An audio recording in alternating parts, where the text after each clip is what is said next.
Hi friends, Kunjuttan സ്വാമി YouTube ചാനലിലേക്ക് എല്ലാവർക്കും സ്വാഗതം. നമ്മൾ ഇന്ന് കോഴിക്കോട് കക്കോടിയിലെ ശാന്തിഗിരി ആശ്രമം കാണാൻ പോവുകയാണ്. ഞങ്ങളുടെ വീട്ടിൽ നിന്ന് അധികം ദൂരം ഇല്ല അങ്ങോട്ടേക്ക്. ഞായറാഴ്ചയാണ് കേട്ടോ ഞങ്ങൾ വന്നത്. ഒരു 6 മണിയൊക്കെ ആയപ്പോഴാണ് നമ്മളിവിടെ എത്തിയത്. രാത്രിയിൽ ലൈറ്റൊക്കെ ഇട്ട് ആശ്രമം കാണാൻ കൂടുതൽ ഭംഗിയാണ്. പിന്നെ കുന്നിൻ മുകളിലായതുകൊണ്ട് താഴേക്ക് നോക്കുമ്പോൾ നല്ല വ്യൂ ആണ് കാണാനായിട്ട്.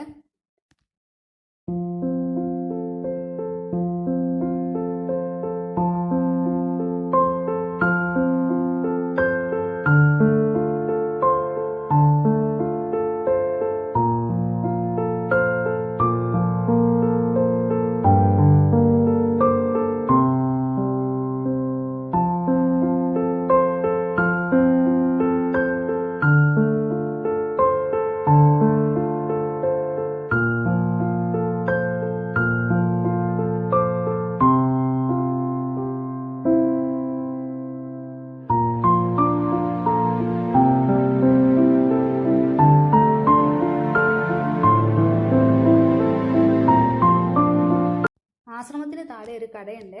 അത് കണ്ടപ്പോൾ തൊട്ട് കുഞ്ഞുട്ടിനെ വിശക്കാൻ തുടങ്ങിയതാണ്. പിന്നെ അവിടെ കയറി എല്ലാ പലഹാരങ്ങളും നോക്കിയിട്ട് അവസാനം പാനിപൂരി മതി എന്ന് പറഞ്ഞു. തിരിച്ചു വരുമ്പോൾ ഞങ്ങൾ ഹോട്ടലിൽ കയറി ചായ കുടിച്ചിട്ടാണ് വീട്ടിലോട്ട് വന്നത്. അപ്പോൾ ഇന്നത്തെ വ്ളോഗ് ഇത്രയേ ഉള്ളൂ.